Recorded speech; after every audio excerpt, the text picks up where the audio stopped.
Hello दोस्तों, मैं हूँ यश और ये चैनल है यश 360। आज की इस वीडियो में हम बात करने वाले हैं एमएल ओप्स के बारे में। जैसे हमारी लास्ट वीडियो में मैंने बताया था कि कैसे आपको ऑनलाइन कोर्सेज थोड़ा सा बिगाड़ रहे हैं, आपको वो कोडिंग सिखा रहे हैं बट आपको एंड टू एंड डेवलपमेंट नहीं सिखा रहे। तो इसी को फर्दर कंटिन्यू करने के लिए हम आज बात करेंगे एमएल ओप्स के बारे में इन डिटेल। चलिए शुरू करते हैं। मेरा नाम है यश और ये चैनल है यश 360। मैं हूँ एक स्टोरी टेलर जो आपको स्टोरी सुनाते सुनाते हर एक चीज़ समझाने की कोशिश करता है। सबसे पहले मैं बात करूँ आपका डेटा साइंस के बारे में। जैसे कि आपने डेटा साइंस जब स्टार्ट किया होगा कोर्स या फिर आप शुरू करने वाले हो, तो मैं दोनों के लिए बता दूँ। आप सबसे पहले पाइथन सीखते हो, जो पाइथन आपकी एक लैंग्वेज है जो आपको आगे काम करने में मदद करती है। ठीक है, उसके बाद आपने फंड बेसिक आपके एमएल के फंडामेंटल सीखे होंगे। उसके बाद आपने एक डेटाबेस सीखा हो जैसे कि सीक्वल। उसके बाद इफ़ आप डीए के लिए कर रहे थे, तो डेटा एनालिटिक्स के लिए तो आपने पावर बीआई सीखा होगा। और लास्ट में आपने प्रोजेक्ट्स बनाए होंगे।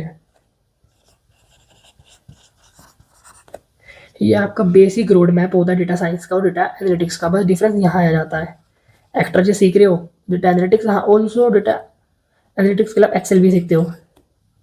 अदरवाइज बाकी सब कुछ सेम है डेटा एनालिटिक्स और डेटा साइंस के लिए। तो आपके मैंने एक और कंफ्यूजन क्लियर कर दी। ठीक है, अब मूव करते हैं हमारे हम एंड टू एंड के बारे में।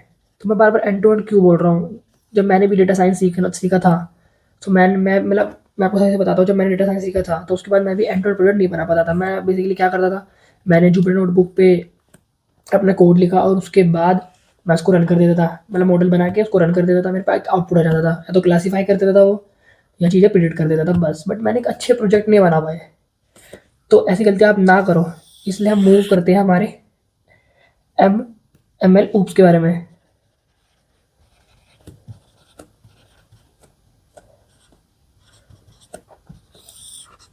तो सबसे मेन बात जो सबसे पहले आपको पता होनी चाहिए कि अगर आप कुछ सीख रहे हो तो उसके अंदर कौन सा टेक स्टैक आपको पता होने चाहिए। मतलब कौन सा टेक स्टैक आपको सीखने है। इसको करने के लिए सबसे पहले आपको सीखना है डीवीसी। उसके बाद आपको सीखना है एमएल फ्लो। मैं आपको यहाँ पे लिख देता हूँ ताकि आपको एक बार नोट कर लेना। उसके बाद डोकर, कौन सी चीज़ किस चीज़ के लिए काम आती है सब मैं आपको बता दूंगा। फिर आपको सीखना है गिट। फिर आपकी बेसिक पाइथन।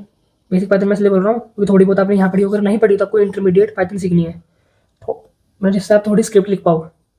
और उसके बाद आपको सीखना है ग्राफाना।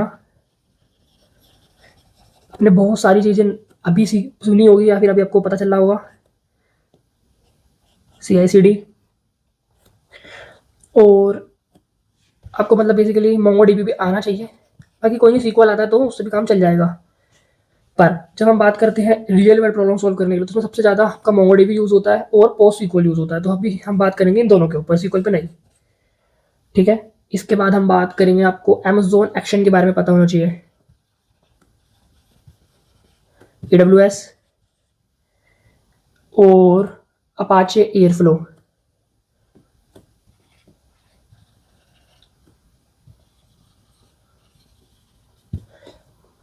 और लास्ट में आपका एस्ट्रोनोमर। ठीक है, ये सारी आपकी। हाँ, एक चीज़ और प्लस में आपको ML तो पता होनी ही चाहिए। बाकी कोई बात नहीं, हम ML भी बात करेंगे। तो इस वीडियो में बेसिकली मैं आपको आपका ML उसका रोड मैप और साथ साथ मैं आपको ये बता रहा हूँ कि मेरी सीरीज स्टार्ट होने वाली है कल से, जिसके अंदर हम पूरा ML लूप्स खत्म करेंगे। अगर आप मेरी वीडियो देखते हो तो आप डेटा साइंस भी सीख जाओगे, साथ साथ आप ML लूप्स तो कर ही रहे हो। तो ये सारी स्किल होगी जो आपको आनी चाहिए। अब बात करते हैं कि कौन सी चीज़ किस लिए हम करते हैं। सबसे बात करेंगे, आपको जो कॉमन चीज़ समझ आ रही होगी सबसे मेन है ML फ्लो। ML के फ्लो के लिए डोकर आपका कंटेनर है। गिट, गिट हम एक्शन के लिए, गिट एक्शन होते हैं बेसिकली जिससे हम अपनी रैपो बनाते हैं, गिटहब पर एक्शन परफॉर्म करते हैं और पुश करते हैं उसके लिए। CI/CD आपका मेन क्वेश्चन नहीं है, एक कंटिन्यूस प्रोजेक्ट बनाना एंड टू एंड पर थोड़ा बात करेंगे थोड़ी देर बाद। ग्राफाना विजुअलाइजेशन टूल के लिए है। पाइथन आपकी लैंग्वेज है। मोंगोडीबी सीक्वल पोस्ट सीक्वल आपका डेटाबेस है।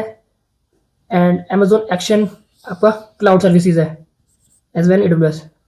हाँ, ये दोनों इस बात करते हैं। जो एस्ट्रोनोमर है, ये एस्ट्रोनोमर और एयर फ्लो ये बात करते हैं हम इस पे डेवलपमेंट के लिए। Docker container. एक चीज़ मैं आपको बता देता हूँ, मैं थोड़ा सा नीचे कर देता हूँ इसको। हाँ, आपको दिख रहा होगा शायद। एयर फ्लो ये मूव कर रहा है आपका एस्ट्रोनोमर के लिए, और ये आपका मूव कर रहा है डिप्लॉयमेंट के लिए। शायद मैंने एक पॉइंट गलत बता दिया था, उसको रीचेक कर लेना। ये दोनों हमारे डेवलपमेंट के लिए हैं। और उसके बाद मैंने डोकर बताया था आपको, कंटेनर, ग्राफाना विजुअलाइजेशन टूल। ये तो आपका मेन सबसे इंपॉर्टेंट है। ये सारी चीज़ें इसलिए बता रहा हूँ, ये बहुत ज़्यादा इंपॉर्टेंट है, इस पर हम बात करेंगे, इस पर हमें मेन सारा काम करना है। अब मैं इसको रब कर देता हूँ और मूव करते हैं हमारा फर्दर। अब हम बात करेंगे life cycle of data science project. सबसे पहले हम अंडरस्टैंडिंग वाला हमारा फेज होता है, उसके बाद हम रिक्वायरमेंट गैदर करते हैं, फिर हमारा प्री प्रोसेसिंग होती है, फिर हमारा ईडी होता है, हम डेटा के बारे में समझते हैं हमें करना क्या है, फिर हमारे सबसे मेन फीचर सिलेक्शन होता है, और उसी के बेस पे हमारा मॉडल क्रिएशन होता है, जिसको हम ऑल्सो रेफर करते हैं हाइपर ट्यूनिंग। उसके बाद मॉडल इवैल्यूएशन और फिर डिप्लॉयमेंट। ठीक है, अब हम बात करेंगे एमएलओ के प्रोसेस के बारे में। सबसे पहले डेटा कंडीशनिंग, उसके बाद मॉडल ट्रेनिंग, उसके बाद टेस्टिंग एंड इवैल्यूएशन, फिर आती है हमारे पाइपलाइन, रिलीज पाइपलाइन, जिस पे हम मतलब इस सीरीज में हम बात करेंगे ईटीएल पाइपलाइन के बारे में। ठीक है, फिर डिप्लॉयमेंट और लास्ट में स्कोरिंग। और ये प्रोसेस बार बार फॉलो होता है जब तक स्कोर बेटर नहीं आता। हाँ, अब बाकी सब कुछ तो सेम है डेटा साइंस और एमएल उसके अंदर, बट डिफरेंस किस चीज़ में आता है मैं आपको वो बताता हूँ। उसमें सबसे पहले होती है पाइपलाइन। हम पूरी पाइपलाइन बनाते हैं कि कैसे कैसे वो होगा और ऑटोमेट होगा बारी बारी एक कंटिन्यूस के अंदर, जिसके अंदर सबसे मेन होता है हमारा मॉनिटरिंग। हम डेटा साइंस के किसी भी प्रोजेक्ट में हमने कॉमन देखा होगा कि मॉनिटर नहीं करते उस चीज़ को, बट इसमें हमें करना है। दूसरी चीज़ हमारा कंटिन्यूस CI/CD पाइपलाइंस, और सबसे लास्ट में सबसे इंपॉर्टेंट जो मैं स्टार्टिंग से एंड तक कह रहा हूँ, deployment, end to end deployment. अब हम बात करेंगे लाइफ साइकिल ऑफ एमएलओप्स। मैंने बिल्कुल छोटे में ये बिल्कुल समझाने की कोशिश करी है। सबसे पहले डेवलपमेंट, फिर ट्रेन, फिर डिप्लॉयमेंट, फिर ऑटोमेट, फिर मॉनिटर करना, और फिर ये वापस इधर उधर चलता रहेगा। ये सबसे आप समझ ही गए होंगे। ये थे हमारी वीडियो एमएल ऊप्स के बारे में। इस वीडियो में मैंने सब कुछ कवर करा कि आपको क्या क्या स्किल आनी चाहिए, उसके साथ साथ आपको कैसे ये सारी चीज़ें पढ़नी है, कैसे रूट फॉलो करना है स्किल सीखने का, और एमएल ऊप्स होता क्या, difference between ML oops and data science.